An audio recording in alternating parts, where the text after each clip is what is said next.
a strong team on paper, but execution still feels slower and harder than it should be?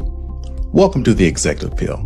We've interviewed over 240 executive leaders from organizations such as Disney, Coca-Cola, DriveTime, the CIA, and many more major national and international brands. Now we focus on CEOs and senior executives of multi-location, operation-heavy companies, digging into what's working, what's still hard, and how they're growing themselves and their leaders so their business can grow fast without them in every decision. I'm your host, Alex D. Tremble, CEO of GPS Leadership Solutions, where we run a 14-day executive leadership diagnostic for CEOs who know they have a good team, but also know they're leaving profit on the table because the organization is not as productive or efficient as it should be. We help them find their leadership bottlenecks in 14 days and build a 90-day plan to fix them. Now, if you're looking for some real advice from some real-world tested operators, this is the place for you. Let's meet our next guest. Hey, what's good, Tony? How you living, man? Good morning. Thanks for having me. You know, when you and I jumped on this today, there's one direction I wanted to go. And then literally the first sentence you said, let me know, oh, shoot, we're going in a different direction today. Because again, the world is always changing. I'm really looking forward to, in a little later on in this episode, where I'm going to ask you some questions that I know are on the tops of everyone's mind right now, especially in this industry. So let's just start off with a super easy question, softball question, something you can just knock out the park, no worries. Look, you are the president at Mark-It Express LLC. You actually manage a fairly large portfolio with multiple organizations. So we know you are an extremely successful leader, CEO, president of organizations. Aside from your title, what we need to know about your past to understand who you are and how you see the world? Sure.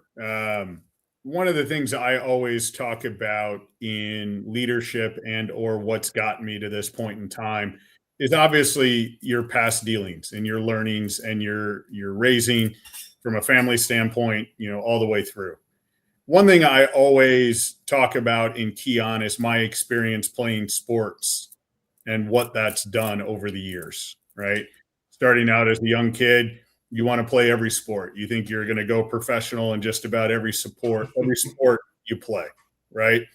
As you continue to get older, you continue to get a little bit more specialized and you find out what you're good at. And, I've had the fortunate position of being pretty successful at a young age playing soccer, and grew playing soccer for most of my young life. And then as I got on to high school, I learned how to kick a football using some of my soccer skills, and was fortunate enough to then go on to play Division I college football as a place kicker, or more simply as a field goal kicker.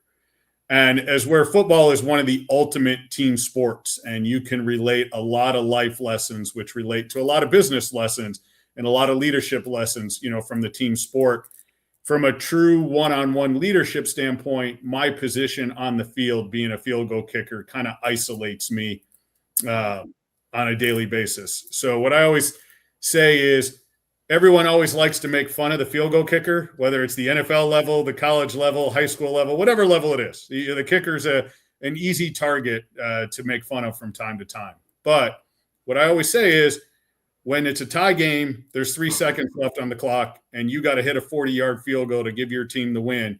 There's not one person on the sidelines and not one person in the stands that rightfully is going to come out and want to switch places with you, right? And I think that plays into leadership a lot, because you always hear the saying that it's lonely at the top, right? Who does the leader rely on? Who does the leader talk to? Because at some level, there's probably certain things that you don't want your team to be a part of or aware of or vulnerable to, right? So having that experience at a young age of having that individual side of things and that learning curve has been a big proponent of who I am today. I I love that example. That is a really, really great example, especially as it relates to and ties to the CEO role, especially because at the end of the day, um, that there is this mounting pressure on the kicker. Like, there's no one else in the field. Like everyone can do everything right, but if the kicker doesn't get their job right, the finger's poking theirs. That's where the finger's going. And the same again. I know that I don't like to say, like, the reality is that it is very lonely at the top. That's just a reality. Um, and there is a very easy way to point the finger at the CEO as well, even though it is a quote unquote team effort. But at the end of the day, the CEO has to take the weight, right? They're making that decision. They can't say, well, let me go to my boss. Like they Right. So how have you, I'd love to learn, when you've been in those situations, making hard decisions, who or what taught you how to do that effectively? It was an experience, was it a mentor, was it a book? Like who or what taught you how to sit in the pocket and make those hard decisions effectively? Because you've done it over and over. Yeah. Obviously there's some extreme introspection, right? When you have to lead and you have to make important decisions. I always say if it was that easy, everybody would do it, right?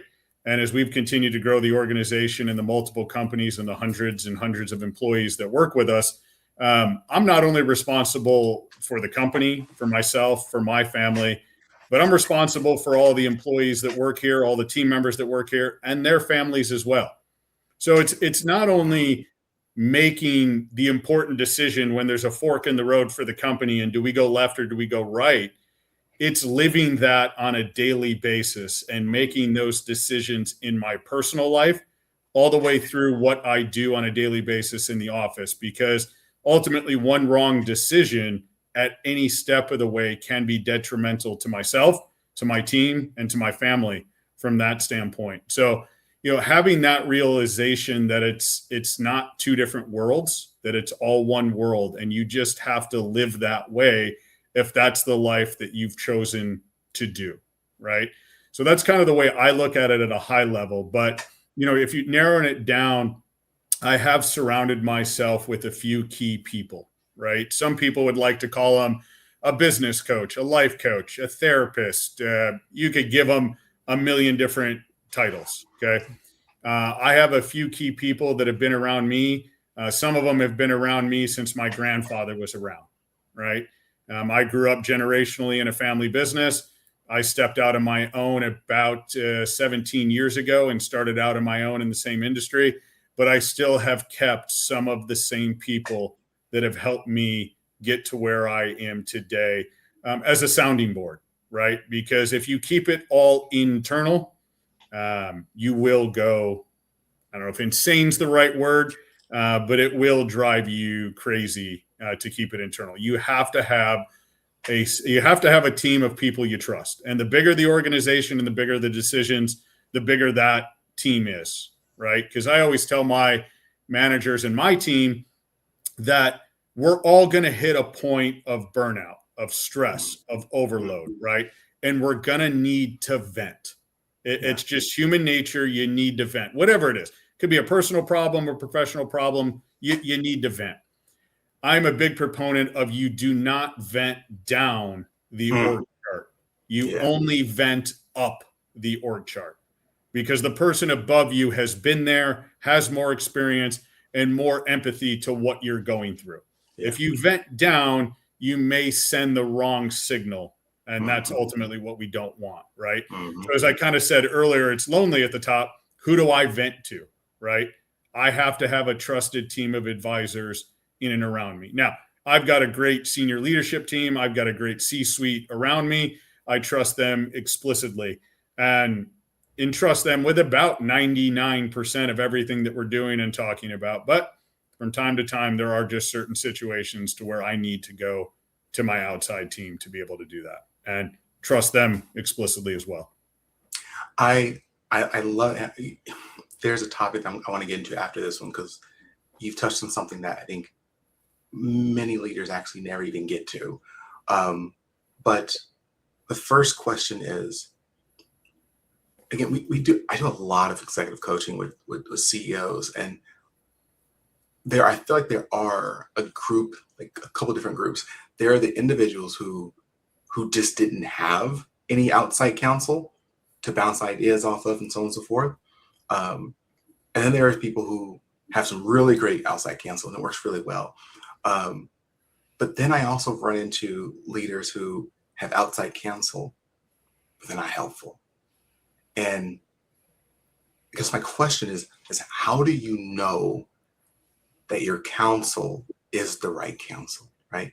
Because you can think they're the right counsel. You can think they're giving you good support and ideas, but if you don't know what you don't know, so maybe it's not the best idea. It's like, how have you, what's your thought process for knowing that this is a good person to hear from, to accept ideas and thoughts from?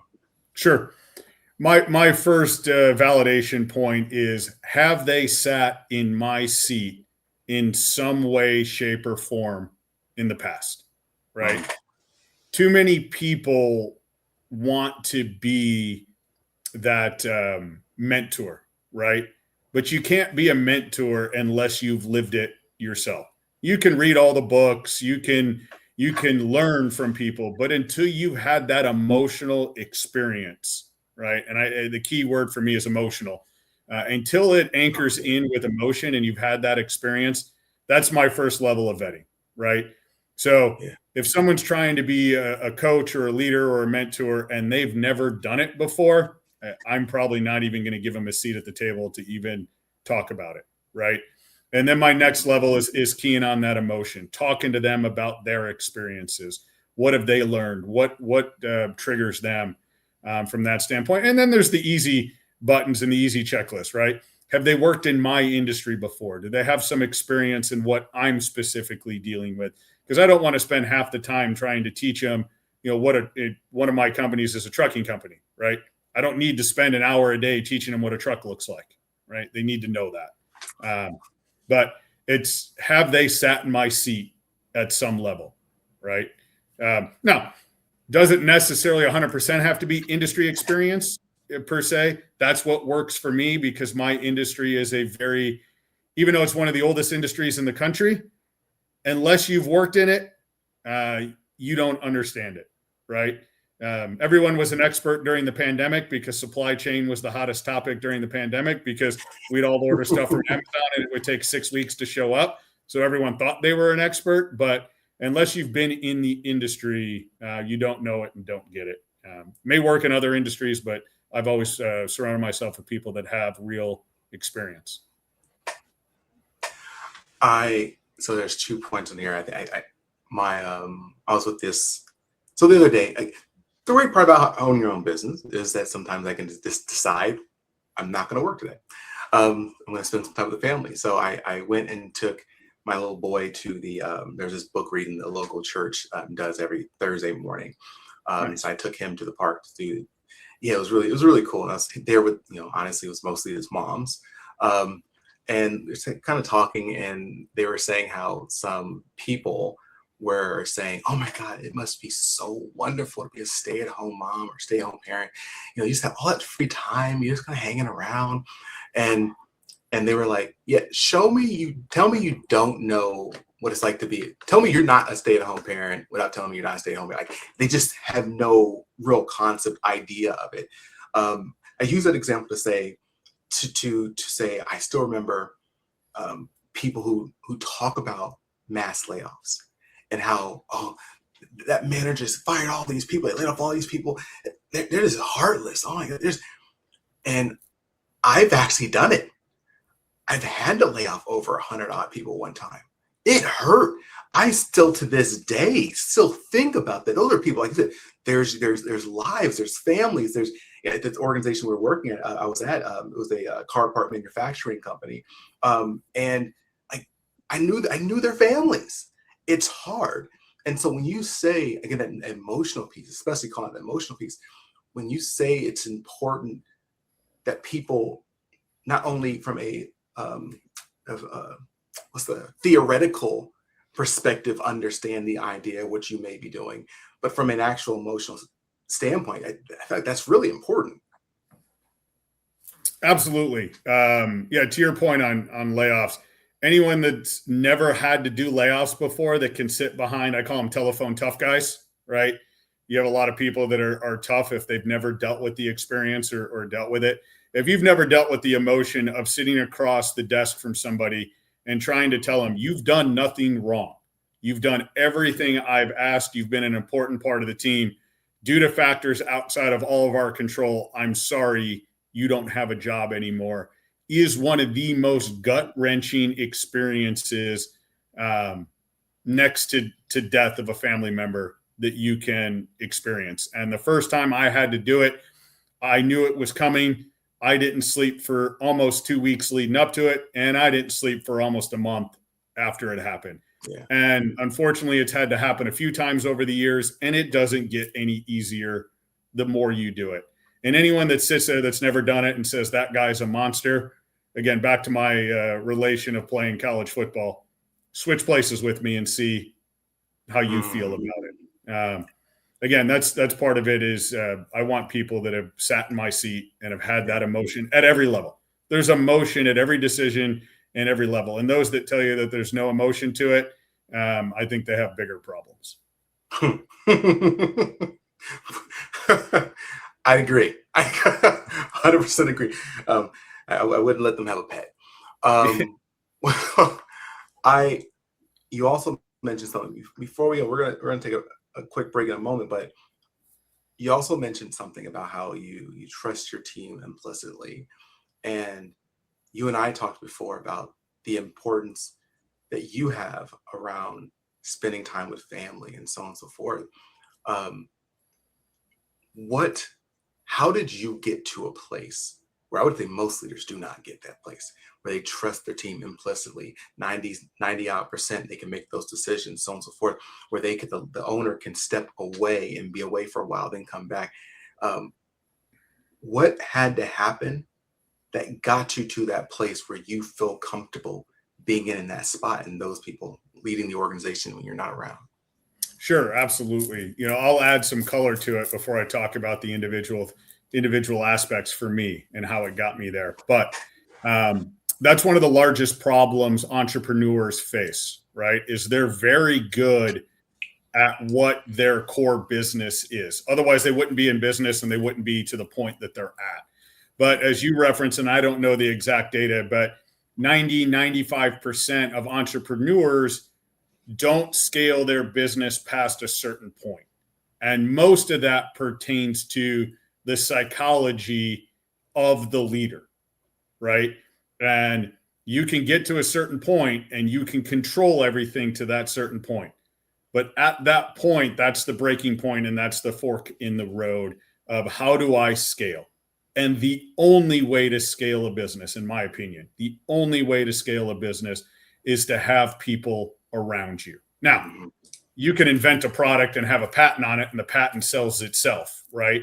But all of my businesses are in the service-based business, and the service is only as good as the people selling it and the people performing it. And I've sold it to a certain level, but we could not scale unless we've had, people to do that, right? And a mentor, and you've probably heard this multiple times, a lot of people say it, I can't pin down who actually says it, but if the business can't grow and prosper without you being in the seat 24/7, then you have a job, you don't have a business. Okay. A business in definition is ultimately something that you sell at some value. Now, you may sell it to your kids and second generation and keep it in the family, but there has to be something to turn over. Otherwise, if the business dies when you retire and or tragically pass, then you've had a job your whole life. Now, again, don't take me wrong to say that that's black and white or right and wrong. Mm-hmm. It doesn't make anyone a bad person if that's ultimately what they decide to do, right? Someone can lead a very successful life raise a very successful family, have amazing experiences and things of that nature, only getting to a certain level. Okay.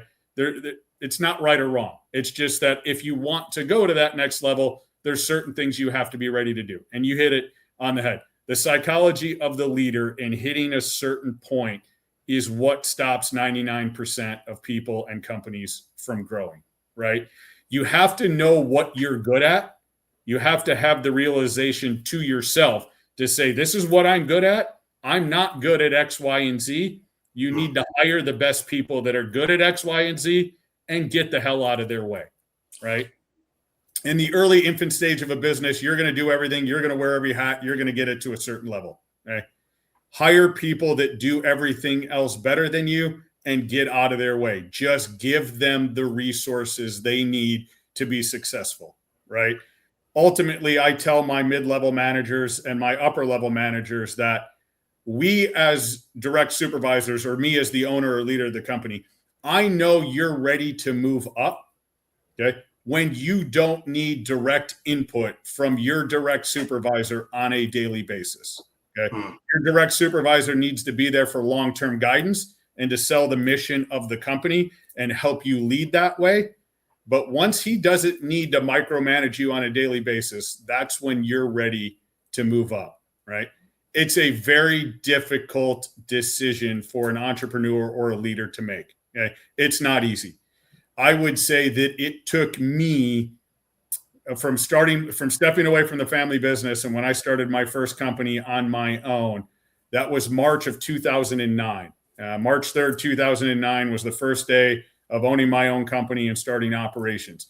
It took about 12 years before I got comfortable with turning over control of a lot of high level things. Yeah. Right. And you have to have explicit trust to be able to do that. And you can't vet every single thing to make sure that that person has checked all the boxes, right? I'm a huge believer in the 80-20 rule. If you haven't heard of the 80-20 rule, please, read up on it as the audience looks at this. And I always tell people trying to start their own company, you can only plan for 80%. Do your due diligence, plan as much as you can. You'll get comfortable with 80%. The other 20%, you're going to learn on the job, because paralysis by analysis, you can analyze yourself to the point where you never even start the company, or you never get to that point, right? So if you want to scale it, you have to find people that you trust 80%. The other side, you're going to just dive in and learn with experience. And then the old adage of hire slow and fire fast, because if it's not working, move on. Toxic, even though they may be the greatest salesmen, toxic employees can kill a culture and ultimately hurt a company more than a guy that produces 10% better than the next guy. So kind of a long-winded answer. I'm sure I hit on a bunch of points, but that's what it felt. You hit on so much. I want to underscore, I'll just underscore that last point. There's a CEO I was working with. There's a couple, I met him a few months ago when we started a coaching relationship, and he shared with me there was a person on his team, high-ranking person on his team, which was an all-star, just produces, right, brings in revenue. And he says, Alex, the problem is they're kind of an a-hole, and they really don't get along with many people. And so as we're going through this coaching conversation, I'm a huge fan of, I will never tell you what to do. You are the leader, you are the CEO, you have to decide. I'll help you look at different options, probably provide your perspective, push back, challenge, but it's ultimately your decision. And so, we, at that point, we were poking, prodding, exploring it. And he wasn't ready. He wasn't ready because this person still provided so much value. And then we had another call, and he was like, Alex, that person I was telling you about got into it with another high performer. And that high performer said, you know what? I don't want to deal with this. And they quit. And I was like, there's a cost. Seen it way too many times, right? As a leader, you have to be ready to have awkward conversations. Okay. They're not fun. Nobody likes them, right? but you have to be ready to have awkward conversations. And if you don't have the awkward conversation on day one, when you have it on day 200, it's 10 times worse. So hit the nail on the head, deal with it when it comes up, have the awkward conversation. The person may or may not like you for having it at that point in time, but ultimately, if they're the right person, they'll respect you down the road for it. And if they don't, then they weren't the right person to be around you in the first place, and you need to move on to bigger and better things. Again, what the crazy part about it was that after that, he did ultimately pull the trigger on this. And I'm always a fan of the reality is that as a dude, like you've said this behavior was okay. You didn't maybe verbally say it, but you've been giving this person raises and bonuses and all kind of stuff, and they've been doing this stuff. So you need to at least set, hey, look, this is how we're operating. This is behavior, so on and so forth. And I normally give someone a chance, again, as long as it's not egregious, sexual harassment, assault, and like that. Sure. And he said he tried it and then came right back. And he said, Alex, a couple sessions later, he's like, I let him go. And he's like, it is the best decision I've ever made. He's like, I feel it's like the entire team has been like uplifted by releasing one person. And there can be a fear around offloading someone who is not either performing or is toxic to the culture of the organization. But you have no idea sometimes just how much quickly you can improve productivity by offloading someone that's really dragging everyone down. Yep. Along those lines, I pertain to one saying. I'm a big guy on sayings. I've got signs all over my offices and things of that nature. But as a leader, you get what you tolerate, right? Mm-hmm. If you tolerate it, that's your fault. So have the awkward conversation. Now, ultimately, maybe firing the guy isn't the decision, right? You may be able to work with him and coach him and get him to a better point. But I see so many leaders don't even want to have the awkward conversation because he is such a high performer or whatnot. Have the awkward conversation. It may take 10 conversations, and ultimately you do have to fire him. And I'm not saying just fire to fire, but you got to be comfortable having the awkward conversation, and you get what you tolerate. Absolutely. Well, I'm looking forward to switching gears to that conversation. I kind of hinted at earlier. So let's talk about that in just one If you're a CEO, owner, president, or COO of a multi-location operations heavy company, especially in truck, parts, or service, your biggest headaches may sound like this. Communication breaking down between locations and departments, expectations that aren't clear so accountability is shaky, or decisions made in meetings that never really get implemented. I built something specifically for you. It's called the 5 CEO Bottleneck Scorecard. In about 10 minutes, it helps you first see which of the 5 leadership bottlenecks is most likely slowing down your company. Things like unclear expectations, weak follow-through, or a leadership bench that isn't really leading. And next, where to focus over the next 90 days. When you complete it, you'll also get the option for a free one-on-one executive leadership diagnostic call with me to walk you through your results and turn them into a simple behavior-focused 90-day action plan. If you're watching on YouTube, scan the QR code on the screen now. On LinkedIn or Instagram, comment scorecard and we'll DM you the link. On audio, go to gpsleadership.org/scorecard. Again, that's gpsleadership.org/scorecard. All ready? Let's get back to the conversation. So when we first jumped on today, we ended up talking about a Supreme Court decision ruling that came down. That was fairly unexpected. Had been challenged multiple times throughout the years, never budged. This time it did. Do you mind providing a little high-level context and why it's important to the industry? Sure. When we jumped on the call initially, we were small talking about how our day's going, how our week's going, things of that nature. And, in the last week, it was literally almost to the minute. Last Thursday morning, Supreme Court of the United States came down with the ruling So, little background. I own a group of companies in the transportation and logistics space, for a little bit of color and background there. From asset-based trucking companies, I either currently own, operate, or have invested in these various companies, from asset-based trucking, 3PL freight brokerage, warehousing, container maintenance and storage, all various pieces of the supply chain. Right. And the background in the Supreme Court case here is what are considered 3PL freight brokers in our industry have always been protected by a law that says they are not liable for the actions of the trucking companies they hire to move their shipments. So if a 3PL freight broker hired me or hired my trucking company and my truck got in an accident, they're not, the freight broker is not liable, right? And that's been since the start of time, and it's been tested at many levels. Ultimately, a case has gotten to the Supreme Court. The Supreme Court agreed to hear it a year or two ago. They've been in deliberation since. Thursday morning, they came out with a ruling that has now changed that law to say that freight brokers can now be held liable for negligence in the motor carrier partners they choose to partner with. And no one in the industry thought it would go that way. There was divisions of the government that even testified on behalf of the freight brokers that they should keep the protection that they had. So that ruling came out in a 180-degree different direction than anyone thought it was going to.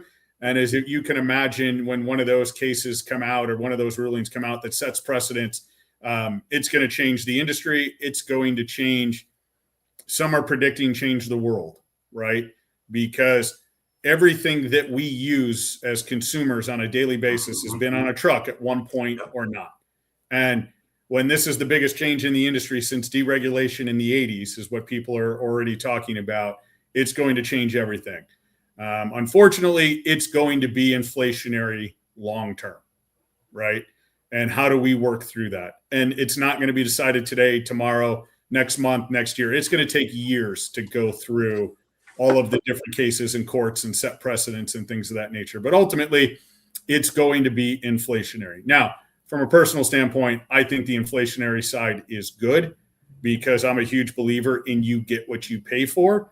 And if the general public wants our roads to be safer when we're driving our personal vehicles on the highway next to an 18-wheeler, right, we need to pay for that and pay for the safety, pay for the maintenance, pay for the qualification. All of that comes at a cost.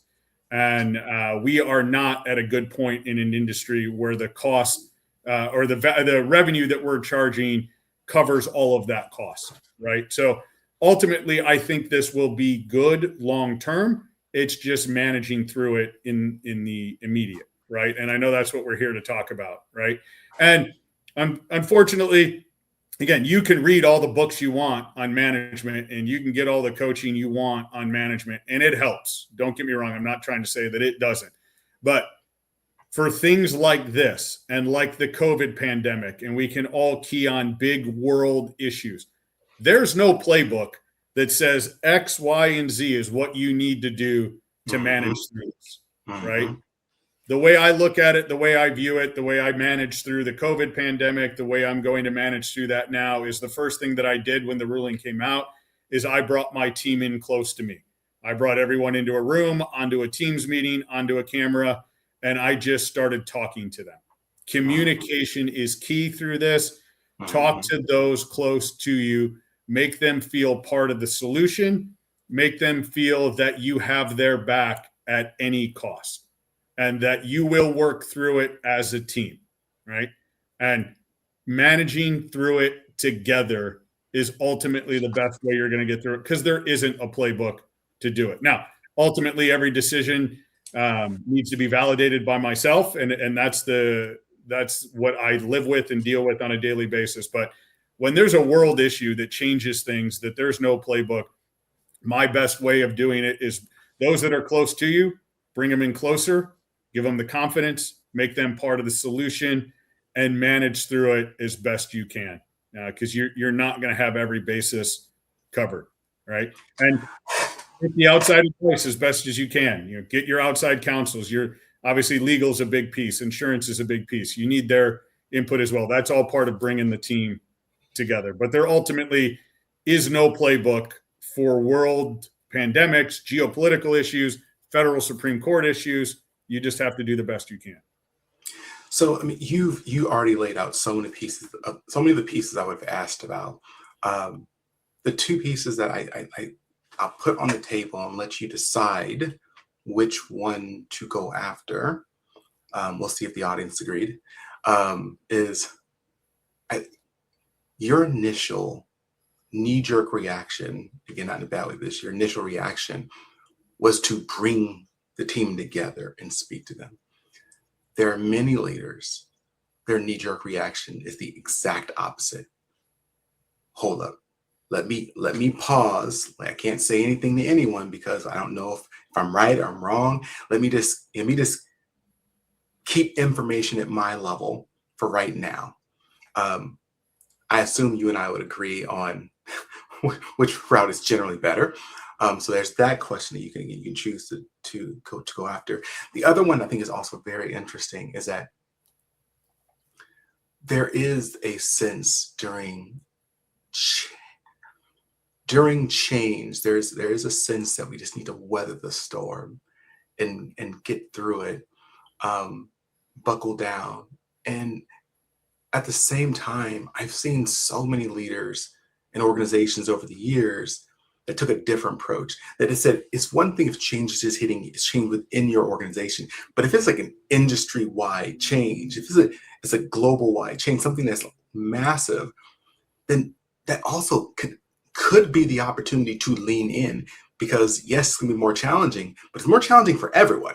And like, are there opportunities for us to gain market share and so on and so forth, because we can position and move this quickly versus, again, being more timid and just trying to protect oneself? Again, do you have a preference on which one you want to address? Because I know it's Yeah, I'll answer both, one real quick and spend some time on the other one, right? I said it earlier. In a service-based industry, you're only as good as the people providing that service. So if you don't bring your team in and you don't talk to them and you don't get input from them, then ultimately you're doing a disservice, right? And then that parlays into the second question of, I'm a wholehearted believer that change brings opportunity, right? The problem is 99% of people, whether you're a leader or not, don't like change, right? No matter what it is. Everyone likes their routines. Everyone likes it to be simple. Great. So do I at certain levels. But change brings opportunity. And if you've chosen to be a leader and an entrepreneur, you need to be ready for that. And you need to accept that that's going to be the norm, right? Change is going to happen, okay? You may not like it. You could stick your head in the sand. It's going to happen anyways. So you could either choose to embrace it and accept it and find opportunities to grow and come out of it. And I think that was one of the message to my team last week when this happened, of part of me conveying to them that I have their back, that I have everything in place to protect us from this, that we are one of the largest at what we do, that we will be fine at the end of the day. And I told them, I said, ultimately, with all of that, right, now we're going to be ready to hit the ground running and make changes that can ultimately be better for all of us, right? Change happens. You don't have to like it, but it's going to happen anyways. I love it. I love it. Again, you and I are 100% alignment. One question before I open the floor for you. So again, you are at this multiple companies now, managing, leading. You've also created a space where you can be away and the businesses can still operate. I assume leadership isn't just perfect. So what is still hard at this level? And then what are you doing to address it, to keep learning and growing? Yeah, I go back to the people around me, right? I'll share a personal story. I told you it took me about 12 years to realize that I couldn't do it all myself. And I started to look to bring high-level people in. And I looked internal first, right? I'm a big proponent of promoting from within. And I'll share a personal story here of when I finally hit that point and I looked to bring people up and promote people up, I found the right person internally that was ready to do that. Ultimately, that person made a commitment to me and the company and the team as well that they were ready for it. So much ready so that he agreed to relocate himself and his entire family a couple hundred miles away from one of our outlying terminals up to the corporate headquarters here in the Chicagoland area, right? And it was about a year process to get him moved up here, get him transitioned. He was traveling back and forth. He had his own family. He had some young kids, things of that nature. But I knew that that was the right move. And the ultimate validation for me at that point was about a year after I made that decision, once he was fully transitioned up to the Chicago market and he was here and things of that nature. I told my wife, I said, we need to take him and his wife out to dinner. We need to welcome him to the community. We need to welcome him here, things of that nature. They did just relocate, their entire family for this, right? And at the end of dinner, as we're all saying our goodbyes, my wife did not tell me she was going to do this, but the validation was that my wife had already noticed the difference in me from a presence standpoint, from a family standpoint, from a marriage standpoint. She ultimately went up to this executive and gave him a hug and a kiss on the cheek and said, "Thank you for giving me my husband back."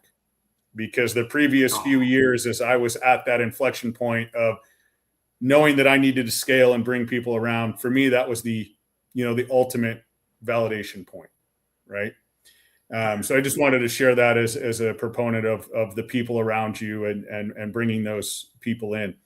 What's still hard? I think ultimately, as the business continues to grow and continues to scale, there's still multiple levels that a leader needs to continue to grow to, right? And at this stage, I tell people that I'm transitioning from the operator of the business to the owner of the business to the true CEO leader of the business. And that takes different levels of me. So if you're not always continuing to grow and evolve, the business won't grow and evolve with you, because it comes down to the psychology of leadership, right? So it's always looking at what's next. Where can I grow? But ultimately, the hard point is balancing being present in the moment, not only for your team, but for your family as well. Because ultimately, what are we doing this for? For our families, for our team, and their families. If you don't have that, then you got bigger problems, right? Again, I've used that line a few times. These are my personal beliefs. Doesn't make them right or wrong. Again, go back to the 80-20 rule. There will always be an exception to the rule. You'll always find somebody that did it differently. But as long as you've been doing this, as long as I've been doing this, there's core beliefs, there's core principles. Somebody may sell it in a different language, but it comes down to a core belief or a core principle. Some people will tell you, I have 5, I have 6, I have 7.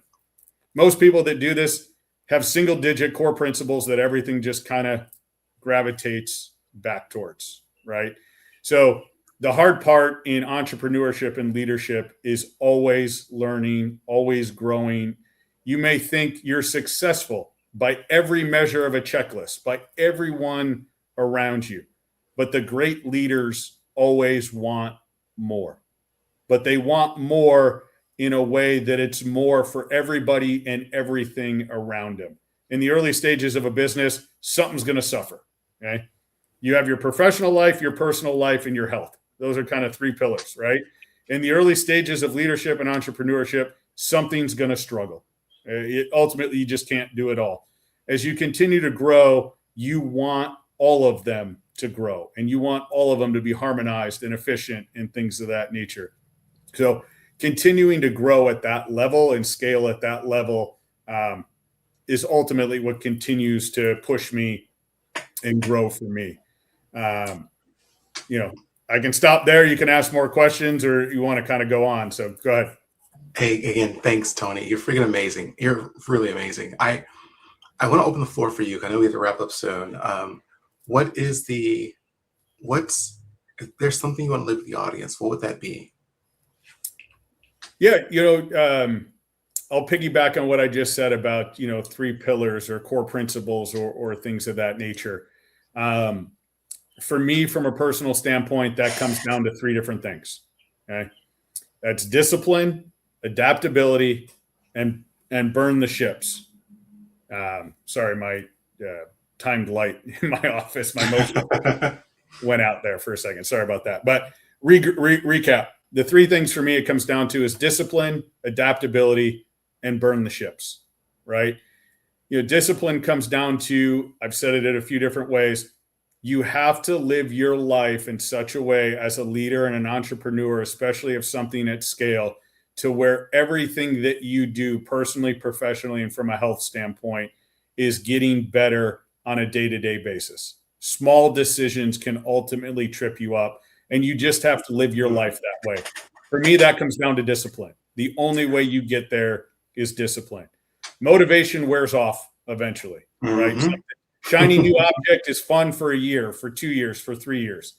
My first company started on my own in March of 2009. Here we are in May of 2026. What still keeps me going? It's discipline, right?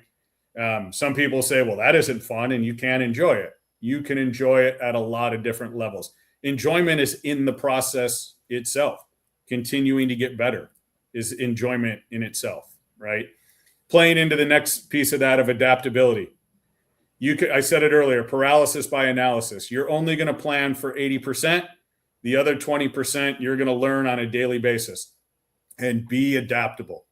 Be open to change. Change is going to happen. You don't have to like it, but it's going to happen anyways. And if you can't adapt, you won't grow. You won't grow personally, you won't grow professionally, and you won't grow from a physical health standpoint. And then ultimately, those that have been around me a long time, the burn the ships mentality. When you go into something, you go into it with both feet wholeheartedly. You do not give yourself another option. The only option is ultimate failure. And even if someone feels they've hit ultimate failure, there's still an option. There's still something else that can be done. So if you're starting to plan something and in your plan, you're already planning for plan B, you've already failed. Don't even start, right? If you have a second thought in your head, it's already over, right? So if your goal is to start a business, okay? Start a business, burn the ships, go in with both feet. Because if you're already saying, well, I'll do this if it fails, you already failed. It may take you 3 years to ultimately fail. You'll get a little run rate. But if you don't start out with a burn the ships mentality, you won't be successful in the entrepreneurial world, okay? That doesn't apply to every aspect of life, but that's in the leadership and entrepreneurial side. If you want to grow a business, if you want to scale it, you have to burn the ships. And that's hard, right? Because there are other aspects of life that get in the way. I fortunately grew up in a family business. I was able to learn good and bad from those in front of me. I'm third generation in the industry. Now, ultimately, after working in the family business for many years, I decided to leave and go out on my own, right? But different things get in the way at different points. And I was fortunate enough to see a lot of that. I started my first company when I was 26 years old. I wasn't married. I didn't have kids. I truly could have the burn the ships mentality, because if I fell on my face and it failed, all I got to worry about is myself, right? I love my wife. I love my kids.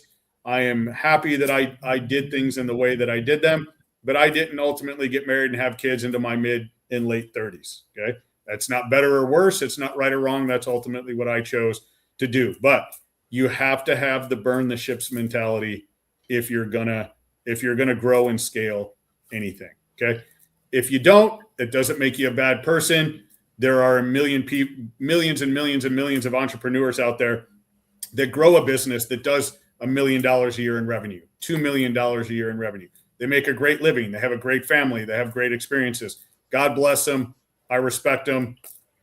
I love them for what they've done.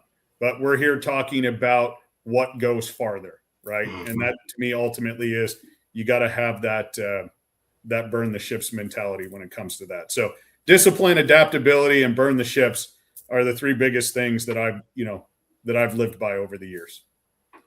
I love it, Tony. I love it so much. Thank you so much for being here. I appreciate all your wisdom, your stories, your advice, and admittedly, your willingness to to push hard on topics that you're confident about. Like, there are many people who will say, hey, look, this is kind of maybe what you should have. And you were like, no, this is important. This is important to me. Again, may not be important for you, but this is important to me. And so I love how clearly you called those things out. So thank you so much for coming on. And again, listeners, all of you, please, again, thank you for being here. Thank you for listening. Thank you for making us a top 10% podcast in the world. I greatly appreciate you. We greatly appreciate you here. Please do continue to support us, engage, share, like, because it's your engagement that continues to push this message out more and more. So thank you so much. And I encourage, as always, stay strong, stay positive, and definitely stay moving. See ya. Thanks for listening to The Executive Appeal. If you're a CEO, owner, president, or COO of a multi-location, operations-heavy company, and you heard your own challenges in this conversation, strong team on paper, but projects still move slower than they should, and too many decisions land back on your plate, that's exactly what we fix at GPS Leadership Solutions. We run a 14-day executive leadership diagnostic to show you how your key leaders and stakeholders actually experience your leadership, then build a simple 90-day plan to remove those bottlenecks and speed up decisions. To learn more or see if it's a fit for you and your organization, visit gpsleadership.org/360. That's gpsleadership.org/360. If you found this episode valuable, subscribe and share it with another leader who needs it. I'm Alex D. Tremble. Thank you for joining us on The Executive Appeal. I'll see you in the next episode. See ya.